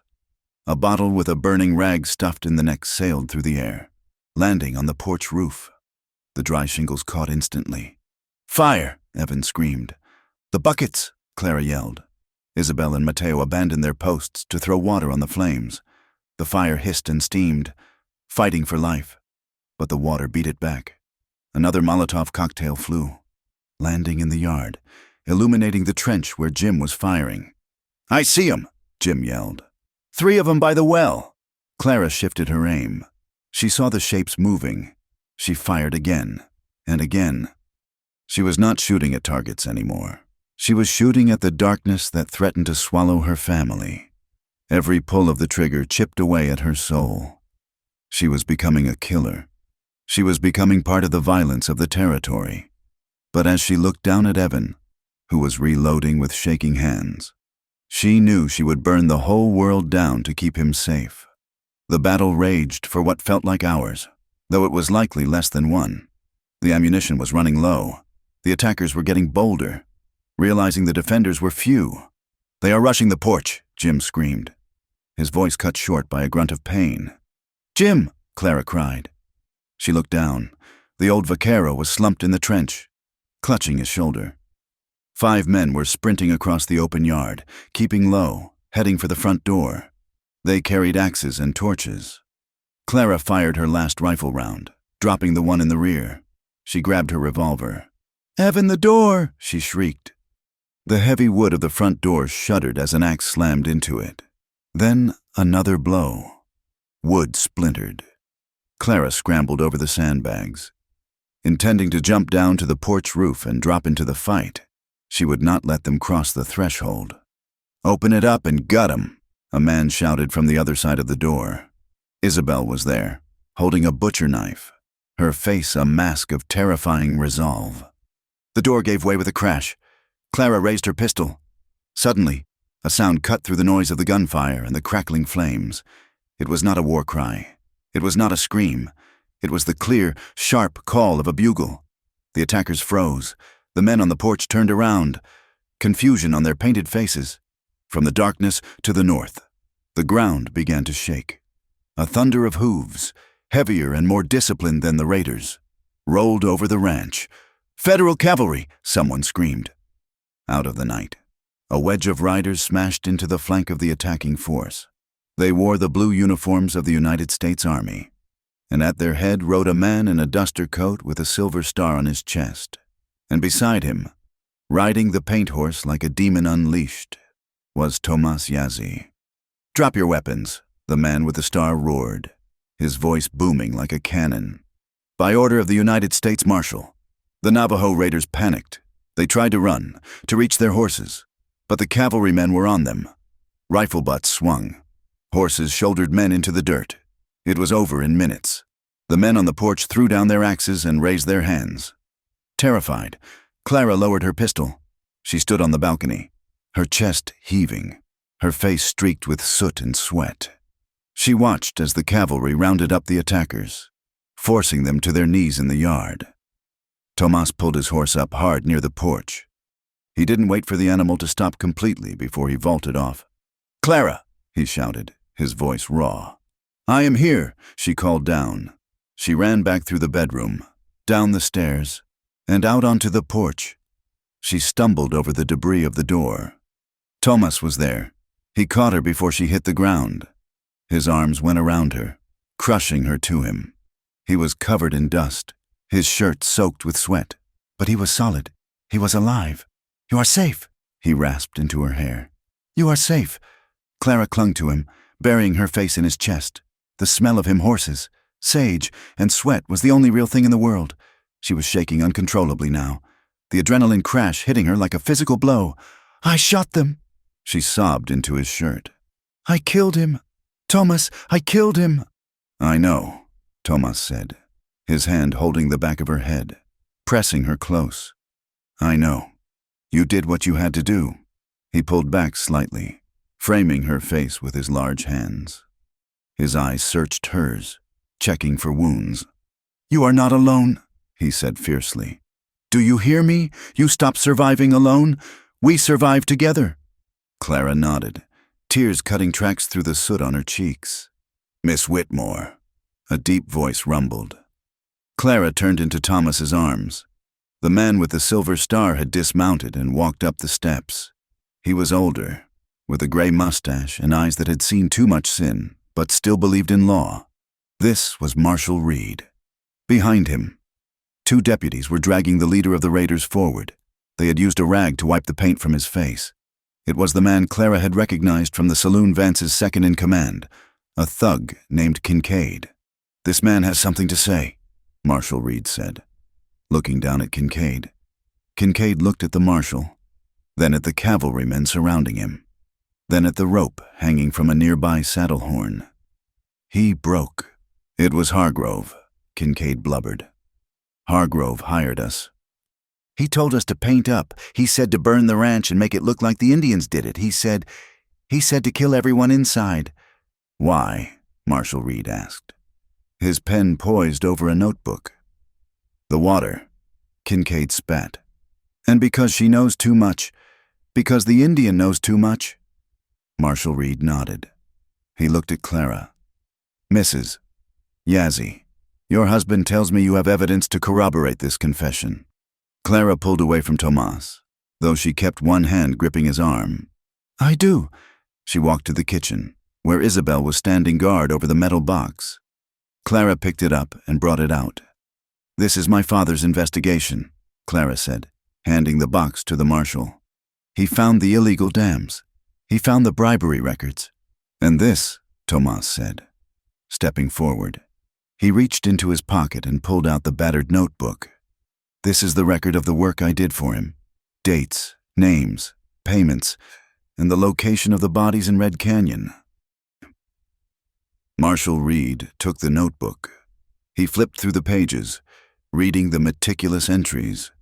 He looked up at Tomas, and for the first time there was respect in the lawman's eyes. "This is a death warrant for Silas Hargrove," Reed said quietly. "Kidnapping, arson, murder, conspiracy against the federal government." He closed the notebook and placed it in his coat pocket. "Captain," Reed shouted to the cavalry officer, "secure these prisoners. We ride for town. I intend to wake Judge Calloway up and get a warrant signed before breakfast." "We are coming with you," Clara said. "Miss, you've been through a hell of a night," Reed said. "My father is dead because of him," Clara said, her voice hard as steel. "My brother was almost hanged because of him, and my husband has lived in silence for 3 years because of him. We are coming." Reed looked at her, then at Tomas. He nodded. "Saddle up." As the sun began to rise, painting the destruction of the ranch in harsh light. The column of riders moved out. The fake Navajos were tied to their horses in disgrace. The soldiers rode tall, but at the front, flanking the marshal, rode Clara and Tomas. They rode close enough that their stirrups touched. Clara looked at her hands. They were stained with gunpowder and dirt. She would never be the innocent girl she was a week ago. She had crossed a line, but as she looked at Tomas, who was watching the horizon with a look of grim determination, she knew she had gained something far more valuable than innocence. She had found her equal. She had found her voice, and she was going to use it to bring the devil of Red Mesa to his knees. The ride to town was silent, but the air crackled with anticipation. The town of Red Mesa was waking up to a day that would change everything. The invincible Silas Hargrove was about to find out that the paper laws he mocked were backed by iron, and that the people he crushed had finally learned how to bite back. As they reached the edge of town, Thomas reached out and took Clara's hand. He squeezed it once, hard. Ready, Clara squeezed back. Ready. The arrest of Silas Hargrove was not the thunderous battle the raid on the ranch had been. It was a quiet, pathetic affair that unraveled in the gray light of dawn. When Marshal Reed kicked open the front door of the mansion on the hill, they found the master of Red Mesa in his study, frantically stuffing bearer bonds and gold coins into a leather carpet bag. He did not draw a weapon. Men like Hargrove never touched the gun themselves if they could help it. He simply froze, a half-packed silk shirt in his hand, looking at the circle of federal rifles pointed at his chest. "This is a mistake," Hargrove stammered, his face as pale as raw dough. "I demand to speak to Judge Calloway." "Judge Calloway is currently in a cell, explaining to my deputies why he signed a death warrant for a boy without a trial transcript," Marshal Reed said, his voice hard. "You are under arrest, Mr. Hargrove, for murder, arson, conspiracy, and treason against the people of this territory." When they marched him down the main street of Red Mesa, the town stopped. Shopkeepers came out in their aprons. Drinkers stumbled out of the saloon. They watched in stunned silence as the man who had owned the air they breathed walked in irons, flanked by the very savage he had tried to enslave. Tomas walked beside the marshal's horse. He held his head high. He did not gloat. He did not shout.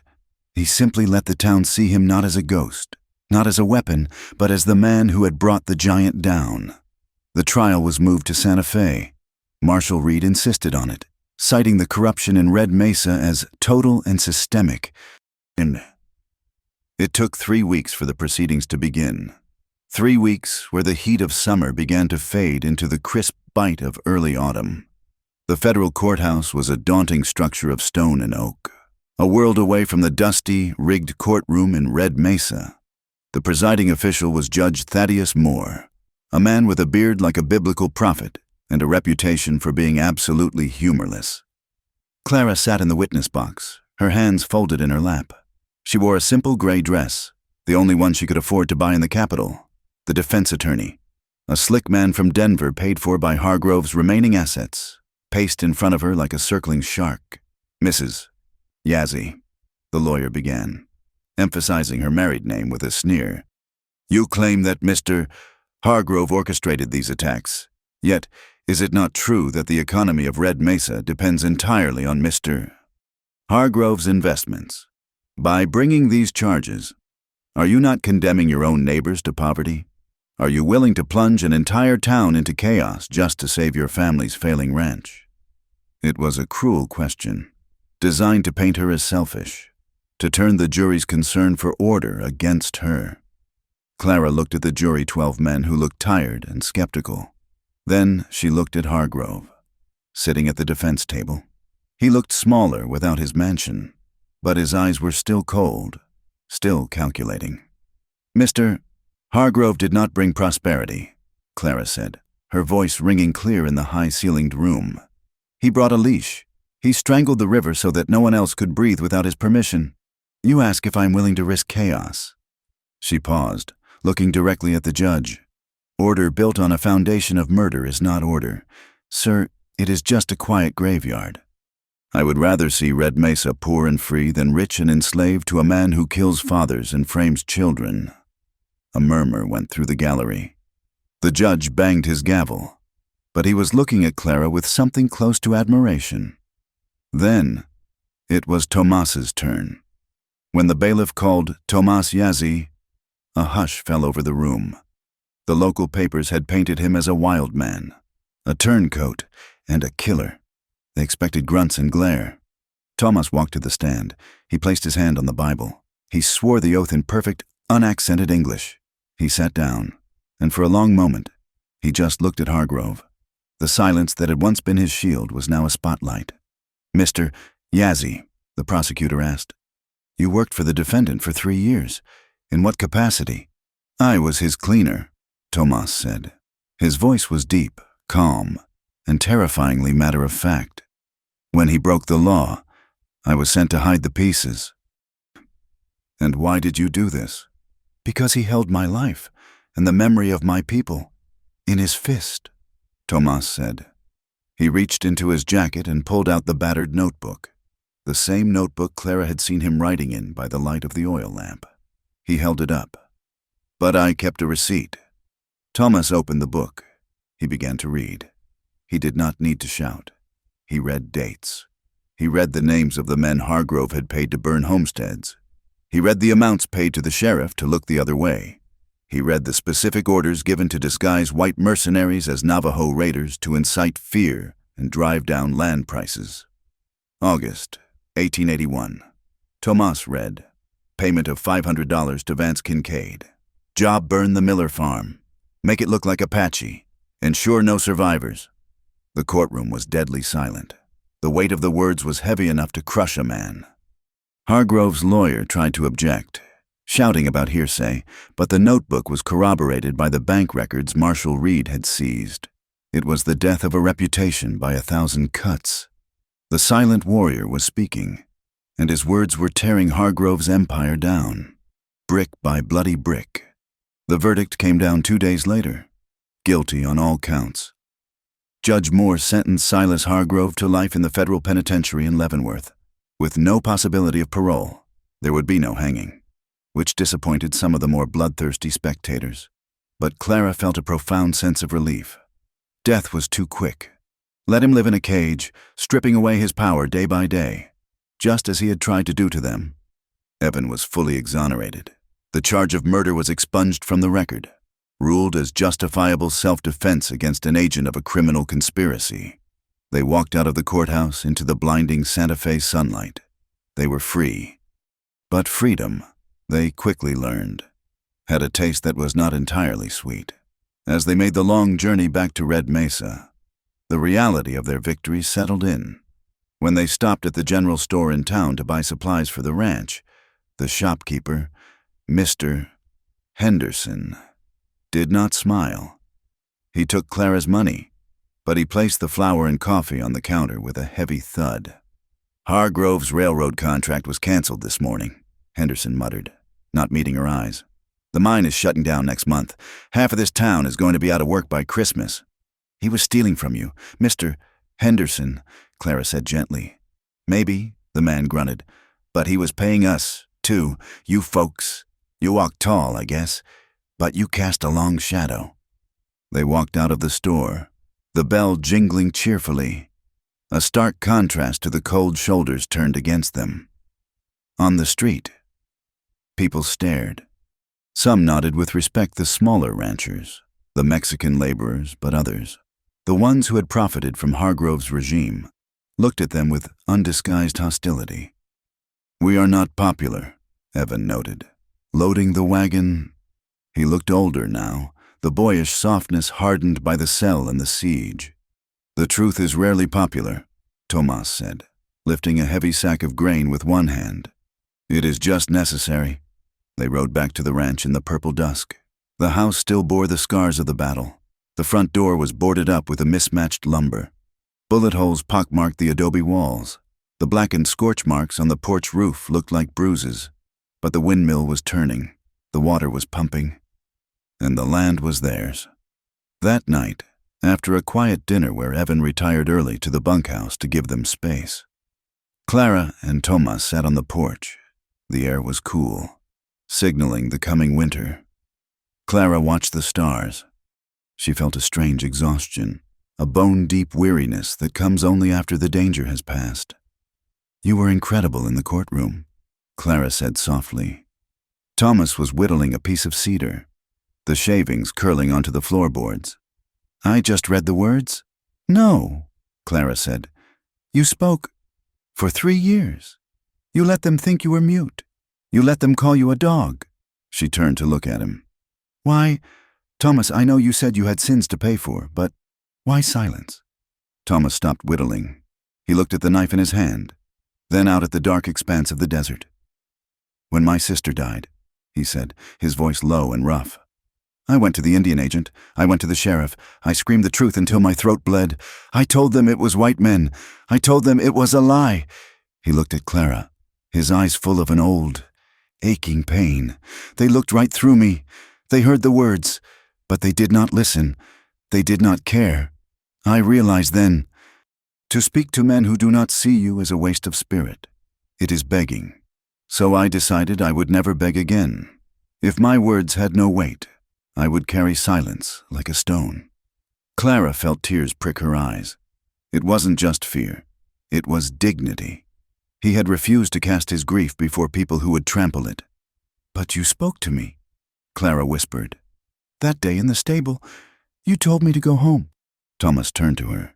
He set the knife and the wood down. He reached out and took her hand. His palm was rough, calloused from years of hard labor and violence, but his touch was incredibly gentle. "Because you were listening," he said.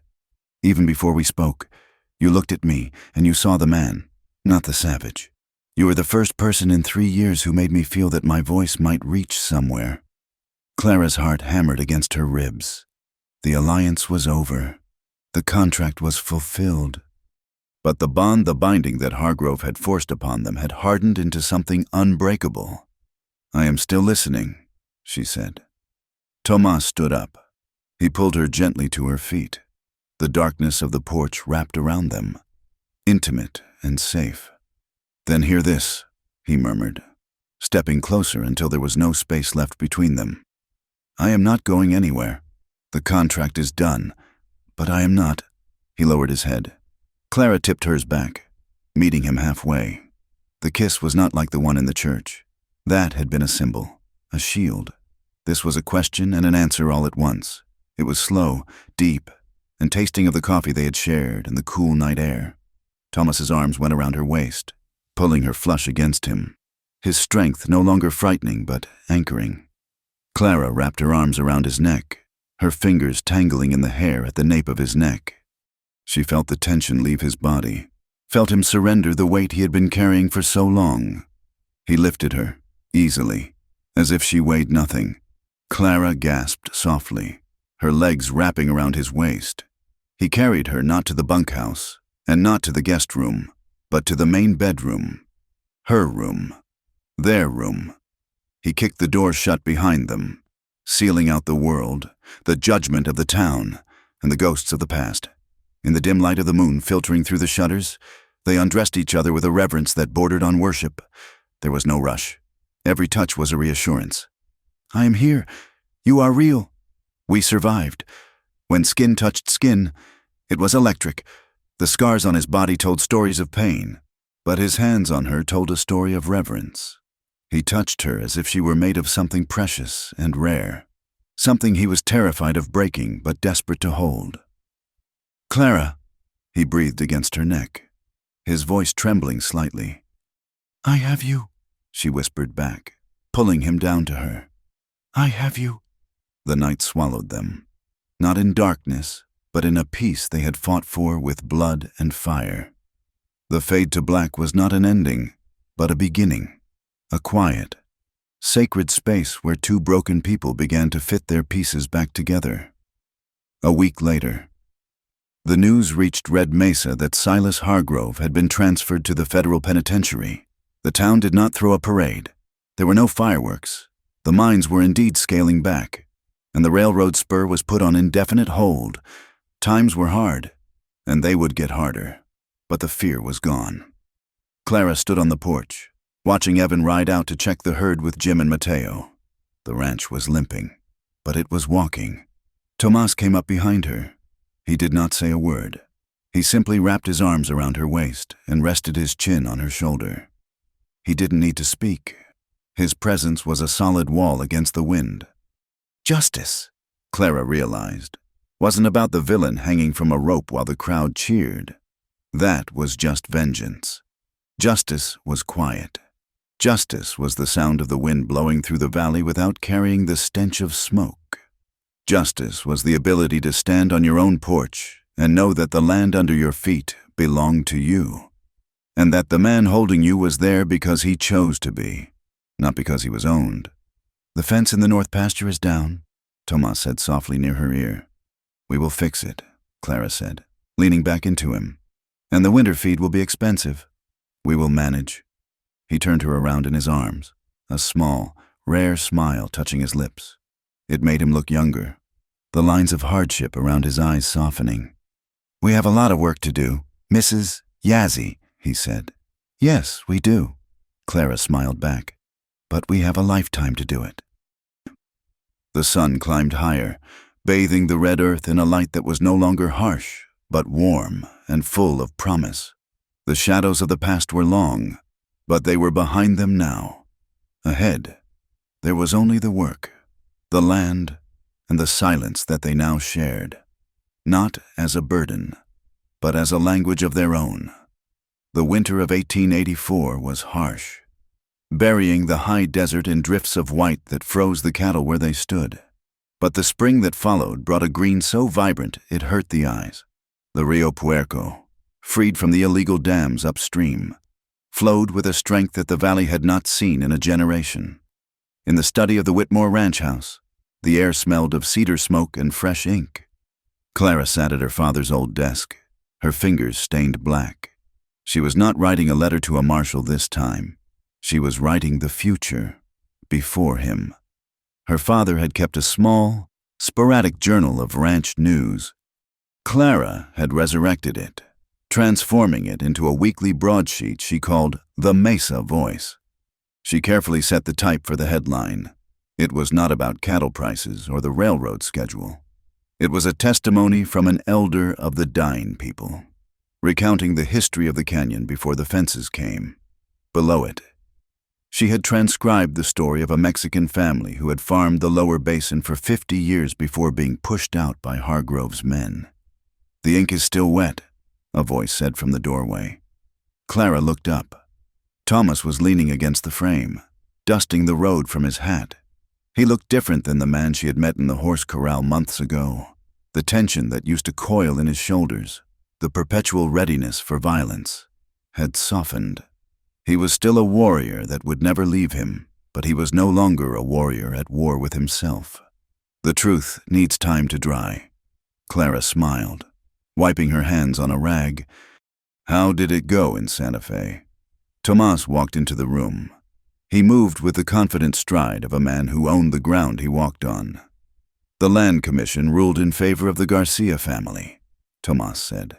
They accepted the old Spanish land grant as valid. The eviction order is void. Clara let out a breath she didn't realize she had been holding. You did it. We did it, Tomas corrected. Your research into the archive maps proved the boundaries. I just made sure the commissioners listened. This had become their life in the months following Hargrove's sentencing. Tomas, once the silent weapon of a tyrant, had become the most vocal advocate for the disenfranchised in the territory. He used his knowledge of the land and the law, the very things he had studied in secret in his adobe hut, to guide families through the labyrinth of property rights. He was no longer the man people crossed the street to avoid. He was the man they waited for on their porches, hope held in their hands like a hat. Isabel is demanding you come to the kitchen, Tomas said, a glint of amusement in his dark eyes. She says the roast is burning, and it is entirely my fault for arriving late. Clara laughed, standing up and stretching her back. Then we best go. I would rather face a band of outlaws than Isabel when her roast is dry. They walked out into the main room of the ranch house. It was unrecognizable from the fortress it had been during the siege. The boarded windows were open to the afternoon sun. The furniture was no longer barricades, but places of rest, and it was full of people. This was the biggest change. The Whitmore Ranch had ceased to be an island, under Isabel's formidable management. The new wing of the house had been converted into a way station. It was a safe harbor for anyone the town of Red Mesa turned away Navajo traders heading north, Mexican laborers moving between seasonal jobs, and even poor white settlers who couldn't afford the exorbitant rates of the town hotel. In the kitchen, the noise was a warm cacophony of Spanish, English, and Dine. Isabel was holding court by the stove, directing two young girls she had hired from a neighboring farm. "Sit, sit," Isabel commanded, pointing a wooden spoon at Tomas. "You look thin. A man who talks to lawyers all day forgets to eat." Evan walked in from the back porch, wiping grease from his hands. He had grown into his shoulders. The haunted look of the boy in the jail cell was gone, replaced by the steady calm of a man who knew his business. "The new irrigation channels are holding," Evan reported, grabbing a piece of bread. "Jim says we can plant twice as much alfalfa this year, and I paid their wages today, in cash, not store credit." "Good," Clara said, taking her seat next to Thomas. "Fair wages for fair work. That is the rule." It was a simple rule, but in the territory, it was revolutionary. They ate together, a strange patchwork family forged in fire. There were still struggles. The banknotes were still due, and the weather was still a capricious god. But the fear, the suffocating, leaden fear that Hargrove had cast over the valley, was gone. 2 weeks later, on a Sunday when the air was sweet with the scent of blooming sage, they gathered by the creek. It was not a church wedding. The doors of the Red Mesa Church were open to them now, technically, but the stairs of the congregation were still cold. The prejudice against a mixed marriage ran deep, a river of resentment that would take generations to dry up. Clara and Thomas did not care. They did not need the town's blessing. They stood on the bank of the Rio Puerco, under the shade of a massive cottonwood tree whose roots drank deep from the water they had fought to save. Marshall Reed had ridden down from Santa Fe to stand as a witness, his silver star gleaming on his chest. Beside him stood Evan, Isabel, Jim, Mateo, and a small group of Thomas's distant kin who had come down from the reservation. Clara wore a dress of simple blue cotton, embroidered with wildflowers by Isabel. Thomas wore a clean white shirt and dark trousers, a turquoise necklace resting against his throat, a gift from his aunt. "We are already married by the law," Clara said, her voice steady and clear over the sound of the rushing water. She held Thomas's hands. "But that was a contract written in fear. It was a chain." She looked up into his face, tracing the sharp line of his jaw with her eyes. "Today, I tore up that contract," she said. "I do not choose you because I have to. I do not choose you to save my brother, or my ranch, or my life. I choose you, Tomas Yazzie, because you are the other half of my soul. I chose you because you listened when I screamed, and you spoke when I could not." Thomas squeezed her hands. His eyes were shining with an emotion he no longer tried to hide. "I spent years in silence," Thomas said, his voice deep and resonant. "I thought my life was a payment for the past, a penance." He reached into his pocket and pulled out a small object. It was a locket silver, etched with a simple pattern of the sun. He placed it in Clara's hand. "You taught me that the past is not a cage," he continued. "It is just the ground we stand on. I choose you, Clara Whitmore, not as a shield, but as my heart. Where you walk, I walk. Where you rest, I rest." An elder from his clan stepped forward. He carried a small, woven basket of corn pollen. He sprinkled a line of yellow powder across their joined hands, chanting a prayer in the language of the Dine, a prayer for balance, for beauty, and for a path that walked in harmony. "It is done," Marshall Reed said, his voice gruff with emotion. "And this time, let no man put it asunder." They kissed, and the small group cheered. It wasn't the polite applause of society. It was the whooping, joyous sound of people who knew exactly what it cost to stand there. Later that evening, as the celebration wound down and the guests began to find their sleeping rolls or head back to town, Clara and Tomas retreated to the main house. They stood before the large stone fireplace in the parlor. Above the mantel, where Clara's father had once hung his rifle, there was a new decoration. It was the woven blanket fragment from Tomas's adobe hut, the one Hargrove had trampled in the dirt. Clara had cleaned it. Isabel had repaired the torn edges with gold thread, highlighting the scars rather than hiding them. And next to it, Clara had framed the first edition of The Mesa Voice, the headline reading the truth of Red Canyon. "We cannot fix what happened," Tomas said, looking at the blanket. "We cannot bring them back." "No," Clara agreed, leaning her head against his shoulder. "We cannot erase the past, but we can put it in the right place. We can make sure it is honored, not hidden." She turned to him. "Do you miss the silence?" Tomas smiled, a slow, easy expression that lit up his face. "Sometimes, when Isabel is yelling at me about muddy boots." Clara laughed, swatting his arm. "But no," he said, becoming serious. "I do not miss hiding." He walked to the window and opened the shutters. Outside, the sun was beginning to set. The sky was igniting in a blaze of glory red, orange, gold, and violet. The mesas in the distance turned the color of dried blood, then softened into a deep, rich rust. It was the Red Mesa sunset, the same sun that had beaten down on them when they were hopeless. Now, it felt like a benediction. They walked out onto the porch. The air was cooling rapidly, the desert night reclaiming the heat of the day. Down in the yard, a fire had been lit. Evan was sitting on a log, playing a harmonica. A Mexican family who was staying the night was clapping along. One of the vaqueros was teaching a Navajo boy how to rope a fence post. It was a small scene, a fragile one. There were still people in town who called them traitors. There were still politicians in Washington who wanted to erase Tomas's people. The world was still hard, and the West was still wild. But here, on this patch of land, something new had grown. Thomas put his arm around Clara, pulling her back against his chest.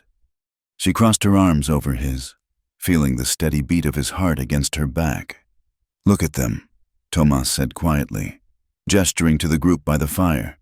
"It looks like chaos," Clara joked gently. "No," Tomas said. He rested his chin on the top of her head. "It looks like freedom." He paused, watching the sparks from the fire drift up toward the first stars. "You know," he said, shifting to his native tongue for a moment, then translating for her, though she was beginning to learn the words. "Ta hu aji taego." It means it is up to you, but true freedom. He switched back to English, his voice low and intimate in the gathering dark. "True freedom is not just having no master," he said. "True freedom is living in a way that makes the truth easy to tell. It is being able to love without asking a rich man for permission." Clara turned in his arms to face him, the red light of the sunset reflected in his dark eyes, which were no longer cold stones, but warm, living earth. "We have a lot of work to do, Mr. Yazzie," she whispered, "to keep it that way." "We have tomorrow," Tomas said. He kissed her, and as the sun finally slipped below the horizon, plunging the valley into the velvet embrace of the night, the lights of the Whitmore Ranch burned bright and steady, a lighthouse in the sea of sagebrush, promising that while the night was long, the dawn would always come for those who dared to speak. Thank you so much for listening to this story of Clara and Tomas. It has been a journey through the dust and the heartache of the Old West. I hope you enjoyed riding along with us. I would love to hear from you. Please leave a comment below telling me where you are listening from. I am always amazed to see how far these stories travel. Are you listening from a busy city, a quiet farm, or somewhere in between? Let's share our thoughts in the comments section. If you enjoyed this tale of justice and romance, please consider subscribing to my channel, Wild West Tales. Hit that like button to help us grow, and smash the hype button so this story can reach even more listeners around the world. Your support means everything and helps keep the spirit of the West alive. Until next time, keep your powder dry and your heart open. Goodbye.